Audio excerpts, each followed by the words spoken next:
नमस्कार दोस्तों, आप सभी का फिर से इस चैनल मोरा साइंस क्लासेस में स्वागत है।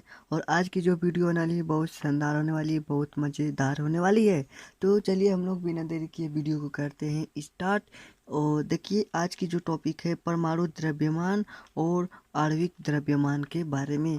तो बहुत सिंपल तरीके से समझेंगे परमाणु द्रव्यमान और आणविक द्रव्यमान, ठीक है। तो सबसे पहले इसके बारे में समझने से पहले एक और बात समझ लेते हैं हम लोग परमाणु के बारे में, ठीक है। और बात समझ लेते हैं परमाणु के बारे में कि परमाणु किसे कहते हैं, ठीक है। तो देखिए परमाणु किसे कहते हैं सबसे पहले समझ लें। हम लोग पिछली क्लास में जो पढ़े थे परमाणु के बारे में, तो उसमें मैं कुछ बताया था कि परमाणु के बारे में। तो मैंने कहा था कि परमाणु जो होता है सबसे पदार्थ का सबसे छोटा कण होता है। हमने इसमें बताया था कि परमाणु जो होता है पदार्थ का सबसे क्या होता है, छोटा कण होता है, ठीक है। तो इसमें जो छोटा कण होता है पदार्थ का, उसी को क्या कहते हैं हम लोग, परमाणु कहते हैं। जो पदार्थ का सबसे छोटा कण होता है, इतना याद रखिए। जो पदार्थ का सबसे छोटा कण होता है उसे क्या कहते हैं, परमाणु कहते हैं। और परमाणु मुख्यतः परमाणु मूलतः 3 कणों से मिलकर बना होता है। परमाणु मूलतः कितने कणों से मिलकर बना होता है, 3 कणों से मिलकर बना होता है। और वो कौन कौन से कण होते हैं, तो पहला होता है इलेक्ट्रॉन, दूसरा प्रोटॉन और तीसरा न्यूट्रॉन। ये 3 कण हैं। ये 3 कण ही तीनों कणों से ही मिलकर क्या बना होता है, हमारा परमाणु। और इसी को क्या कहते हैं हम लोग, परमाणु कहते हैं, जो ये 3 कणों से मिलकर बना होता है। और इसी में बात करते हैं हम आगे परमाणु द्रव्यमान के बारे में। एटॉमिक मास, एटॉमिक मास मतलब कि परमाणु द्रव्यमान होता क्या है। तो यहाँ पर आप देख सकते हैं परमाणु द्रव्यमान के बारे में कि परमाणु के सभी अलग अलग कणों के द्रव्यमान के योग के बराबर होती है। किसी भी परमाणु के अंदर 3 कण पाए जाते हैं, इलेक्ट्रॉन, प्रोटॉन, न्यूट्रॉन। अभी हम लोग बात कर रहे हैं कि भाई जो परमाणु के अंदर 3 कण पाए जाते हैं, इलेक्ट्रॉन, प्रोटॉन और न्यूट्रॉन, इन 3 कण पाए जाते हैं जिसे हम लोग परमाणु कहते हैं। और इन 3 कणों के द्रव्यमान के योग को परमाणु द्रव्यमान कहते हैं। ये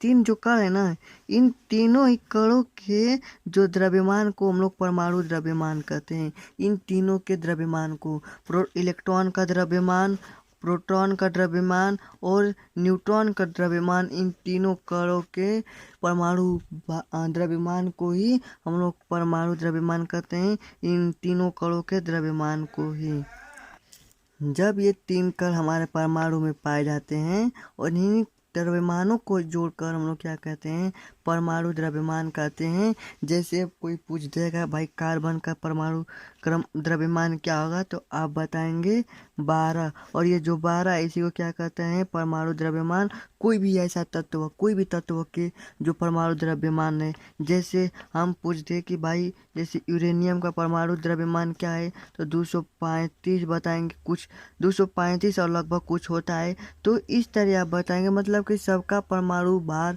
अलग अलग, द्रव्यमान अलग अलग होता है। तो उसी को क्या कहते हैं हम लोग, परमाणु द्रव्यमान कहते हैं। मतलब कोई भी तत्व का परमाणु द्रव्यमान। जैसे आपसे ऑक्सीजन पूछते हैं, ऑक्सीजन का परमाणु द्रव्यमान क्या होता है, तो ऑक्सीजन का आपका परमाणु द्रव्यमान, जो ऑक्सीजन में जो द्रव्यमान होता है उसका 2 होता है।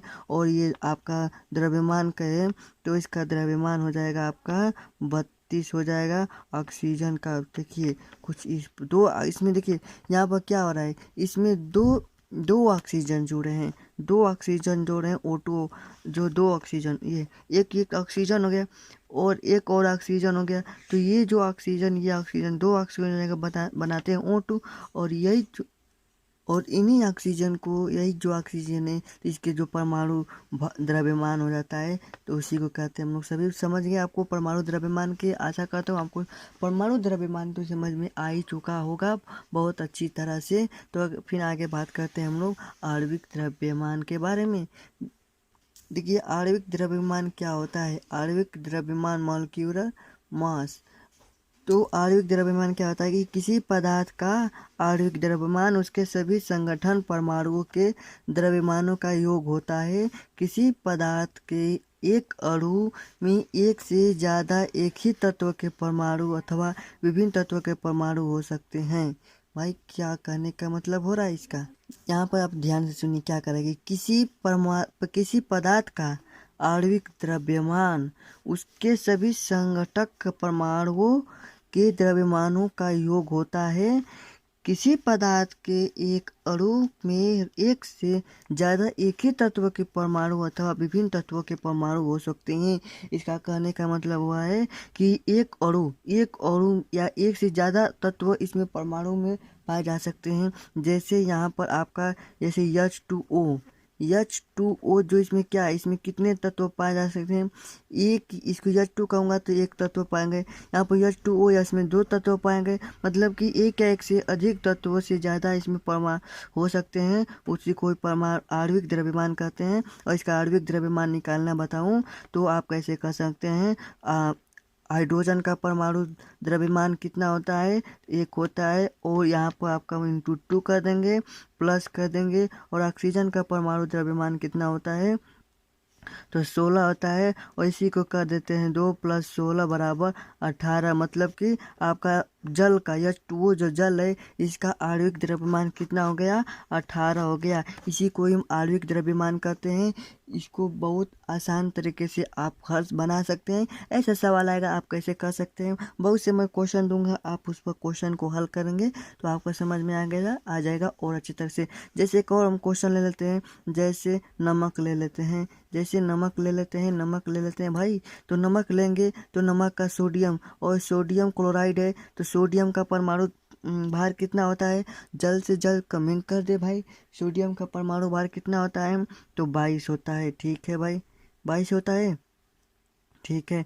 प्लस क्लोरीन का परमाणु भार कितना होता है, क्लोरीन का परमाणु भार कितना होता है, 38 होता है। 38 होता है भाई, सही गलत है, 34 होता है। सही बात, सही। इस तरह पकड़ सकते हैं भाई। परमाणु भार कितना हो गया, इसका 34 हो गया, और इन दोनों को जोड़ देंगे तो 6 × 2 = 8 हो जाएगा, 3 × 2 = 5 हो जाएगा। मतलब कि इसका परमाणु द्रव्यमान आणविक द्रव्यमान कितना हो जाएगा, 58 हो जाएगा। आणविक द्रव्यमान कितना हो जाएगा, 58 हो जाएगा नमक का। ठीक है, अब इसी तरह एक और क्वेश्चन दे दूँ, H2SO4। इसका आप हल कर कमेंट में जरूर करें।